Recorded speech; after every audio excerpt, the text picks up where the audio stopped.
نبی اکرم صلی اللہ علیہ وسلم نے ایک مرتبہ صحابہ سے سوال کیا، ای الخلق اعجب الیکم ایمانا،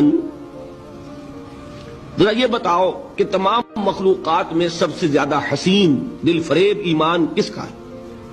صحابہ نے پہلا جواب دیا ملائکہ، ملائکہ کا ایمان۔ حضور نے فرمایا وما لهم لا یؤمنون وهم عند ربهم، وہ کیسے ایمان نہ لائیں جبکہ وہ تو اپنے رب کے پاس ہے؟ کون سا کمال ہوا ان کا؟ ان کے تو سامنے حقائق ہیں، وہ جو جنت کو دیکھتا ہو دوزخ کو دیکھتا ہو وہ ایمان لے آیا تو کیا کمال ہے؟ وہ تو ابو جہل بھی جب دیکھے گا پکا ایمان لے آئے۔ تو گویا کہ حضور نے جواب کو رد کر دیا۔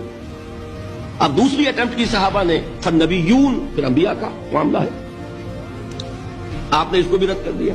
وما لهم لا یؤمنون والوحی ینزل الیہم، وہ کیسے ایمان نہ لائے، ان پر تو وحی نازل ہوتی ہے۔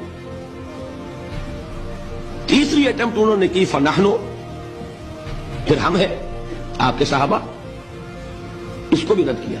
وما لکم لا تؤمنون وانا بین اظہرکم، تم کیسے ایمان نہ لاؤ جبکہ میں تمہارے درمیان موجود ہوں، مجھے دیکھ رہے ہیں۔